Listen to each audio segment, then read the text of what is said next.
I feel like the thing that we still need to really like drill into, pause, before we can get to Rolling Loud and the craziness of this weekend and everything, is the crash out. So where do you want to continue from here? I'll give you the floor first. Crash out 2024. All right, Bob. So I got off the airport thing, right? So now I'm seeing the content. So mind you, I saw a little clip from Here We Go Again, and I thought that was a topic. I didn't know it was a super chat. So, mind you, so now... But you were supposed to be there, so I did think that it seemed reasonable that they would end up asking you about it. Although, if we had kind of like communicated about it more, we might have decided like, all right, let's not do that on Monday when Brick's not there. Let's wait till that we're together. Yeah, but at the end of the day, I expected it to come up on Tuesday. But I'm like, if this is a topic Monday, then it was like, 2 minutes in, somebody said something.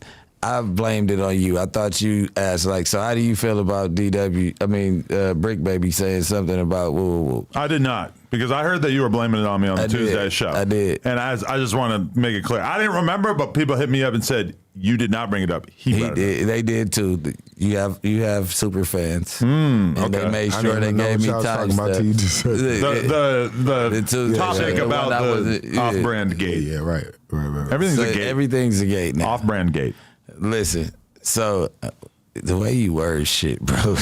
I'm trying to create I had brought it up because it was Gordy started talking, and then y'all low key talking, and then I was like, hey, you know what? Because I do want to say this. I just seen that shit, so it was just like a little different because I just got off the phone. Yeah, because you said you did. You said, but that just get out the phone. I was like, I just got off the phone, and then I'm like, I just got off the phone with the homie Blase. So I just seen it, and then I was like, yeah, I feel a little type of way because we already chopped it up. And then you replied with it. Yeah, so how do you feel? I think, or whatever. So that I could honestly say wrong interpretation. Because a lot of people are very dedicated to making this like Adam is the puppet master and you guys are doing what I say. For the record, I would just like to clarify.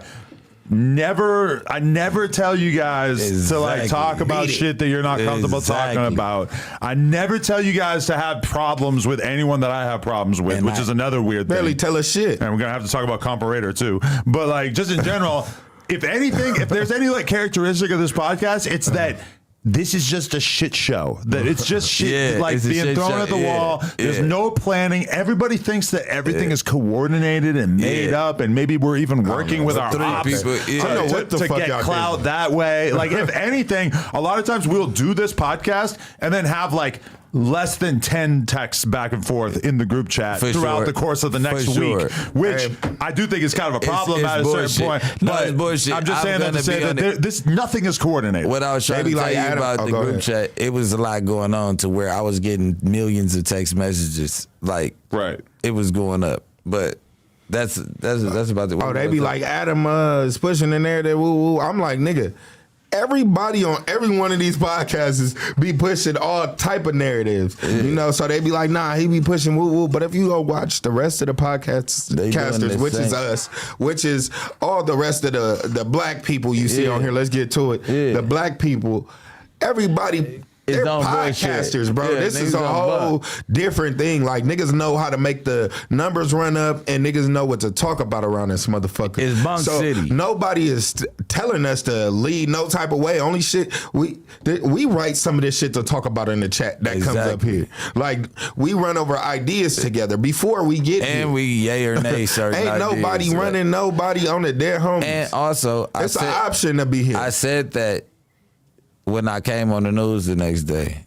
I said, even though I said I don't know why y'all blaming Adam when we are giving him the keys. We are openly coming in No Jumper because it's the biggest platform and want to sit down and want some exposure, and you gonna talk about whatever you want to talk about. Just how any other you don't niggas have to reply to none of that shit, and you don't have to come here to politics certain shit. So that's on us to openly come here to vent. Now, if right or wrong. I can't make you guys talk about games, bro. I haven't tried. It just kind of happens. If other big podcasters... I'm talking about everybody that comes here. No, I'm not talking about us. I'm talking about everybody that comes to do an interview to get something off of their chest or whatever. They end up putting you in with the politics. At least a little bit. Like, but for the most part, it seems like I stay kind of outside of it. If other big podcasters, like other big black podcasters, whatever, let's say that, Joe Budden or Gillian Wallow or whoever, right, opened up a section where people could come there, I guarantee you we would have went over there too. You get what I'm saying? Just like it was a fair shot. If something was booming for niggas who else is making real like opportunities for niggas to come through and have a voice, or, you know, let people get to know what type of person you are and give y'all the news and give y'all entertainment. At first, a lot of people was bored till we came right now. Like, just, you know what I'm saying? We just sparked up your whole shit. Yo, day. Bricc baby cried for y'all. You can't even call that. Almost. He shed burnt tears for y'all. You can't even call there was that. no perks, like that, no tears. That's serious shit. Like, that's sacrificing yourself for the people, right? I don't think that I cried. Not like literally cried, but you were kind of like right there. You was right there. Fuck you. But you were right. Okay. No, but no. When you see academics putting the sad filter on it? No, yeah, that's one thing. When I'm furious, yeah, you see me at that, like, it's because I can't. You get what I'm saying? Like, can't control it, cuz. Yeah, when like, it comes, niggas know. A lot of people out there know they get mad enough, cuz. Like, my cousin be like, if I start crying, it's bad. You cry? Yeah, me personally, probably, I don't know. You cry during a fade? Scenarios, huh? You cry during a fade? Nah. Like, you get real passionate fighting your cool. homie? I could be cool with you. You drunk cry? Nah. Oh, no. I've been a high cry. What's that like? You get so high, you just start freaking out? Nah. When I'm tripping, I'm already tripping. I'm really tripping. Like, cause probably, I'm gonna keep it all the way G with you. Probably when you go all the way nuts, the only person that make me do that is like my baby mama or something. Bitch, you got me fucked up. When I start spazzing, like, you know, like, you don't even know. Can we bring your baby mama in here for content? Beat it. No, you guys could just argue. My baby mama ain't content. No? Nah. That's your line?